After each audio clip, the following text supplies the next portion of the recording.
4 relationship tips that most people would not tell you about. So last time I shared that I've been in a marriage for 17 years, in a relationship for 28 years, and we have learned a thing or two, right? Where most people see us, they ask us, how do we keep that chemistry? How do we seem like newlyweds? And most of the times we're like, what are you talking about? But I wanted to break down some of the things that we could at least identify that made our relationship last the test of time. And so last video, I gave you 3 tips, which were very meaty. And so I had to break it up. But if you haven't watched that video, make sure you go back and watch that video because it's extremely helpful. And these tips today, I wanted to sort of dig deeper and see, okay, what else is there that I can identify that has helped us throughout the years through, storms, through ups and downs, but to be able to really like work through our issues. And I think this will be helpful for people in relationships, in marriages, and even non-intimate relationships as well. You can use these tips to kind of see like how you get along with others. So let's get right into it. Make sure you stay till the end because the last tip is definitely a non-negotiable. You can't live without it. Now, let's get into the first tip. The first tip is to respect one another. I don't know why, but I've noticed that with relationships, they can turn antagonistic fairly early on. So you have the meeting each other, courting each other, the, honeymoon phase, you're in love and all that good stuff.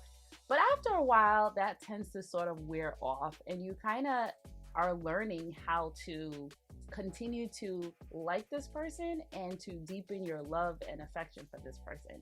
But somehow, some way along the way, it turns to become antagonistic where you could be in competition with each other, or you feel like it's normal to not really like each other that much. Like I hear spouses and partners talk about their significant other negatively all of the time. And there's a conversation that me and my husband always have. Like, he's like, why do people always talk negatively about their spouses? Isn't this somebody you're supposed to love? Isn't this somebody you're supposed to spend your life with? So if you're not happy, why do it? And so I think it's important to have respect for each other. That's the first one. Making sure that you are honoring the person when you're having conversations with others, that you're honoring the person, while you're together as well, in terms of speaking good about them, that you're cheering each other on, being each other's biggest fans, respecting them as well in interactions, right? So whether you're hanging out with friends or you're having conversations, if that person is talking or expressing themselves, supporting them in that moment, in that conversation. And if you're finding that they are wrong or lying or whatever the case is, you can have that conversation in private. And this is something that my husband actually shared with me, that you want to make the other person feel that you are there with them, that you guys are on the same team, not that you're competing, not that you are, vying for the same spot and there's only one spot.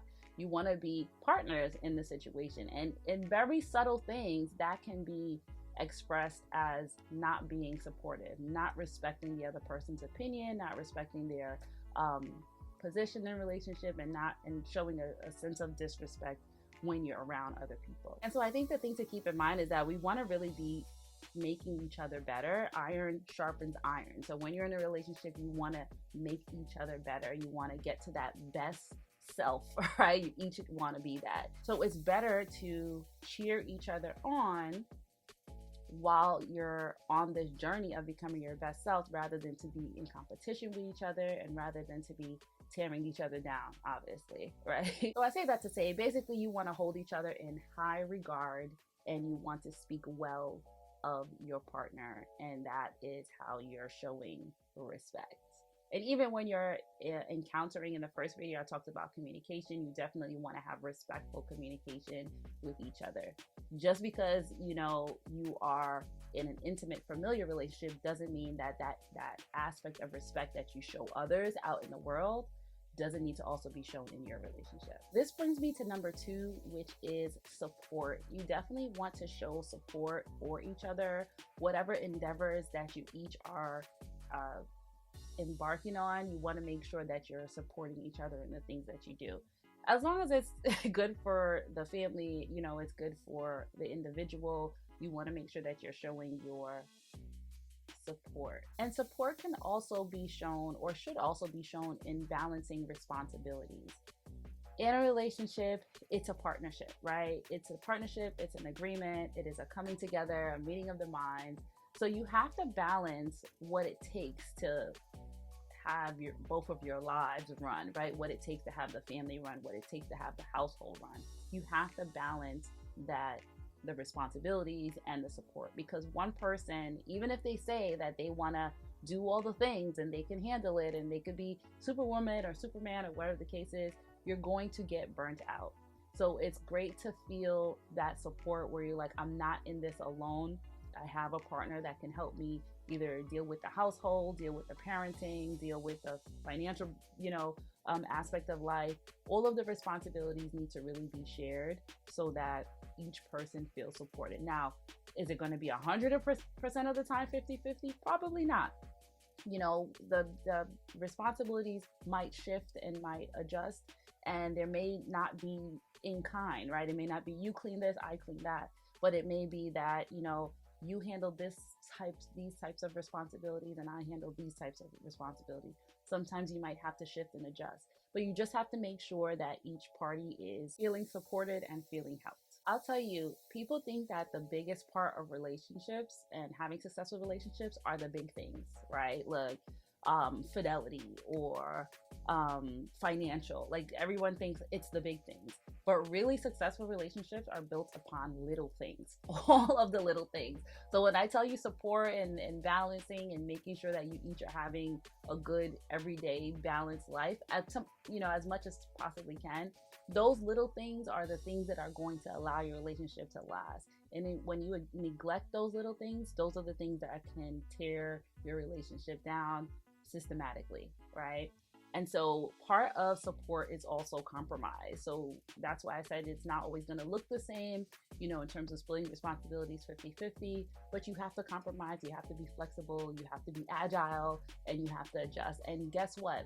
These things are also going to change over time.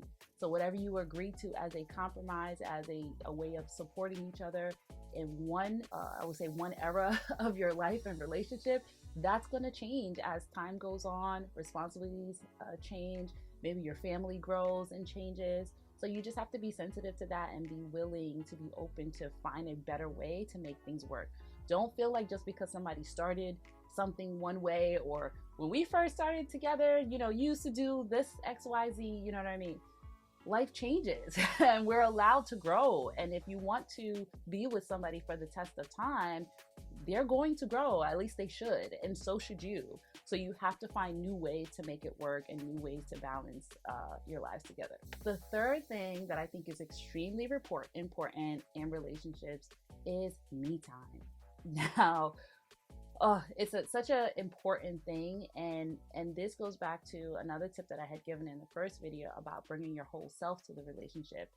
You need to have me time to understand and know who you are, whether you are in a relationship where you're a parent or not.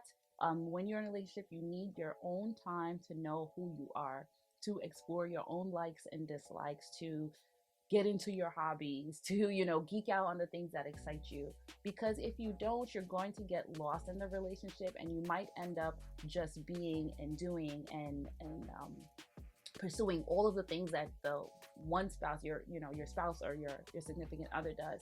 And then one day you're going to wake up and say, wait a minute, who am I, right? Like, am I just a mirror of you? Or God forbid, if that person decides to leave the relationship, then you're going to be sort of lost and stuck, like, who am I? I have no other relationships. I have nothing else outside of this marriage. And so while I think it's important to spend time and make your family and your relationship priority, I also think it's important to have your own life, right? And I don't mean that it doesn't have to be in a grand way, but just make sure that you are spending time creating your own friendships, appropriate friendships of other relationships, that you're creating your own friendships, you're creating your own interests, that you're pursuing things that you enjoy, that you having self-care and making sure that you're doing things for yourself as well.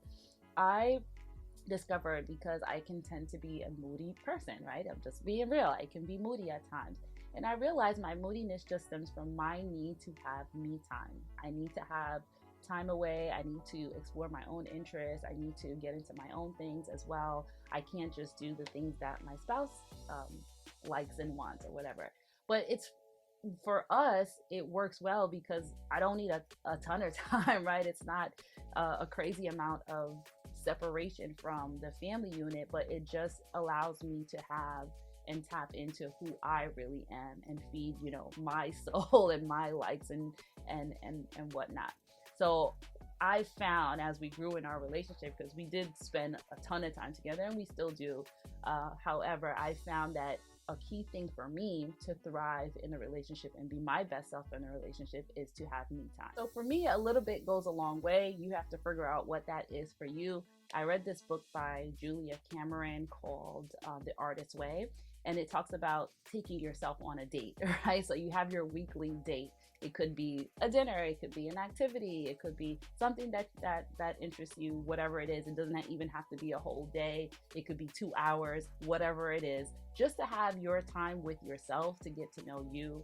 And this will allow you to grow as an individual, and also to tap into your gifts, into your your creativity, whatever it is that you bring to life, not just your career, your family, your relationship, but what you bring to life. So that is a good place to start. And just remember, like I said, this is a compromise. So if you're the type of person who doesn't feel like your spouse or significant other needs their own time, you want to make sure that you are not being unreasonable in terms of allowing that person the space to be able to grow. And remember, absence makes the heart grow fonder. So you want to make sure that you're giving each other space to grow and have that time that feeds you, if that's something that you need. But I think it's healthy for individuals. Okay, so before I get to number 4, don't forget to like and subscribe. Make sure you hit that notification bell so you can find out where I put when these videos come out. They come out every Monday, so if you hit your notification, you'll hear it, so you can stay tuned in.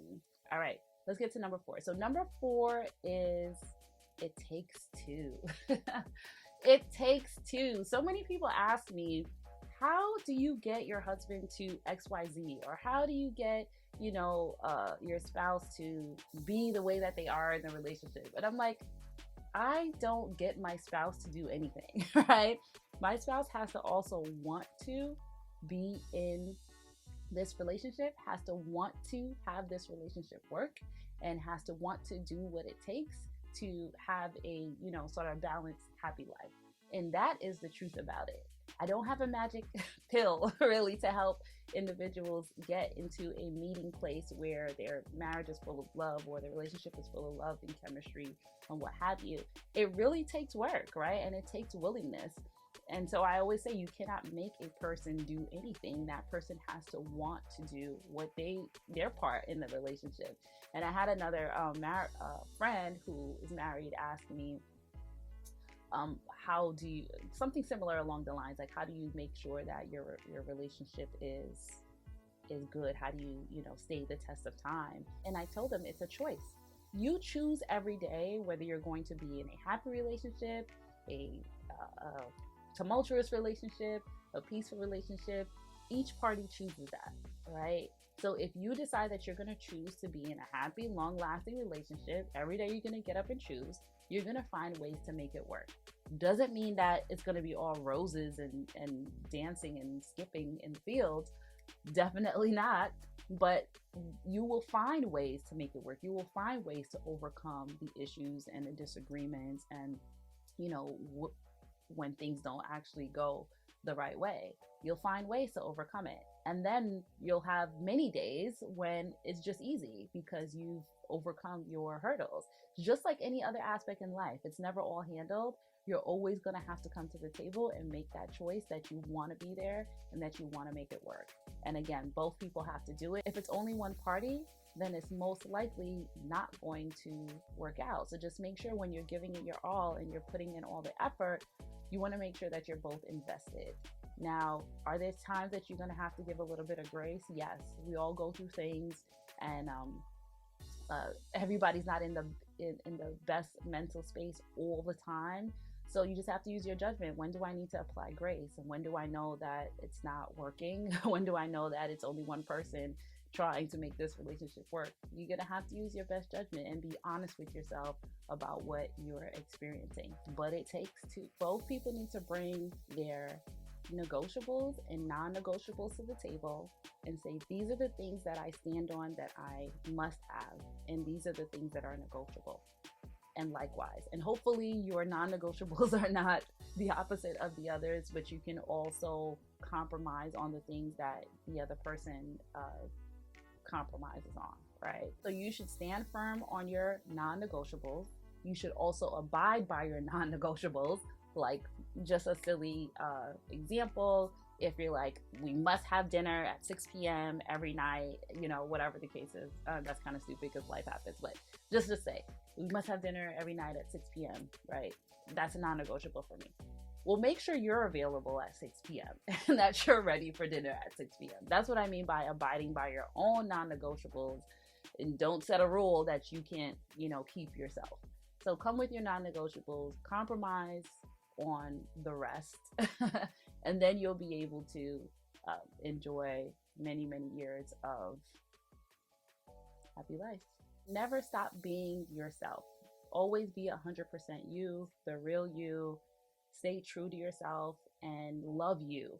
And once you love you and be consistent with being the real you, then you can get into all the other things and be your best self for that relationship. And that's it. Thank you for watching. Don't forget to like and subscribe once again, and leave me a comment. Let me know if this resonated with you, what you got from this, or maybe you could share a tip with me that I hadn't thought of on what makes a good, happy, lasting relationship.